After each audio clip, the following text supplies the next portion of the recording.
বের করছে না। তারেক রহমান বলেছিলেন যারা অবৈধভাবে নির্বাচিত যারা মন্ত্রী হয়েছে সচিবালয় থেকে বের করবে, যারা বের করছে না। দিল্লি নয়, পিন্ডি নয়, নয় অন্য কোনো দেশ, সবার আগে সবার আগে সবার আগে সবার আগে ফ্যাসিস্ট খুনি শেখ হাসিনার বিরুদ্ধে তিনি বলেছেন দেশ যাবে কোন পথে, ফয়সালা হবে রাজপথে।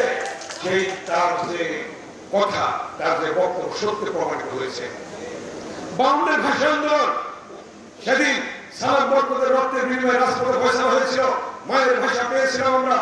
৬২ শিক্ষা আন্দোলন, ওয়াজিউল্লাহ বাবুর রক্তের বিনিময়ে আমরা পেয়েছিলাম সেদিন শিক্ষার অধিকার, রাজপথে ফয়সালা হয়েছিল। ৬৯ গণঅভ্যুত্থান, শহীদ আসাদের রক্তের বিনিময়ে সেদিন আমরা পেয়েছিলাম সকল গণঅভ্যুত্থান, সেদিন রাজপথে ফয়সালা হয়েছিল। ৭১ মুক্তিযুদ্ধ রণাঙ্গনে লক্ষ লক্ষ শহীদের রক্তের বিনিময়ে সেদিন পেয়েছিলাম আমরা স্বাধীনতা, রাজপথে ফয়সালা হয়েছিল। ৯০ স্বৈরাচার বিরোধী আন্দোলন, জিহাদ ডাক্তার বীরের রক্তের বিনিময়ে রাজপথে ফয়সালা হয়েছিল। গণতন্ত্র উদ্ধার করেছিলাম। ২৪ গণঅভ্যুত্থান, সেটাও তারেক রহমানের বক্তব্যের প্রতিধ্বনি ছিল যে রাজপথে ফয়সালা হবে, রাজপথেই ফয়সালা হয়েছিল। হাজার হাজার ছাত্র জনতার রক্তের বিনিময়ে রাজপথে ফয়সালা হয়েছিল।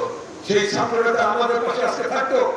ইলিয়াস আলীকে গুম করা হয়েছে, চৌধুরীকে গুম করা হয়েছে, সাহেবকে গুম করা হয়েছে, এরকম ভাবে অনেক নেতৃবৃন্দকে গুম করা হয়েছে, হত্যা করা হয়েছে। তার মধ্য দিয়ে রাজপথই ফয়সালা হয়েছে। আজকে সেই তারেক রহমানের বক্তব্য সত্যি প্রমাণিত হয়েছে। তারেক রহমান বলেছিলেন যদি বিরোধী এমপিরা সংসদ থেকে না বের হয় তাহলে জনগণ তাদেরকে বের করবে, বের করছে না। তারেক রহমান বলেছিলেন যারা অবৈধভাবে নির্বাচিত যারা মন্ত্রী হয়েছে সচিবালয় থেকে বের করবে, জনগণ বের করছে না। তিনি বলেছেন তারপর যদি পদত্যাগ না করে ফ্যাসিস্ট খুনি হাসিনাকে গণভবন থেকে জনগণ বের করবে, বের করছে না। সত্য প্রমাণিত হয়েছে। এবং তিনি স্পষ্টভাবে বাংলাদেশকে তিনি ভালোবাসেন এবং তার যে দেশপ্রেম সর্বশেষ বক্তব্য জেনে বলছেন সবার আগে বাংলাদেশ, দিল্লি নয়, পিন্ডি নয়, নয় অন্য কোনো দেশ, সবার আগে সবার আগে সবার আগে সবার আগে। এই কথাটি তারেক রহমানই বলেছেন। তার দেশ প্রেমের উজ্জ্বল দৃষ্টান্ত প্রমাণিত হয়েছে আজকে। সবার আগে বাংলাদেশ, বাংলাদেশ। অতএব আজকে অন্তর্বর্তীকালীন সরকার হয়েছে। অন্তর্বর্তীকালীন সরকার প্রধান নির্বাচন ঘোষণা দিয়েছেন যে ফেব্রুয়ারি প্রথমে নির্বাচন হবে। সেই নির্বাচন আজকে ষড়যন্ত্র চলছে।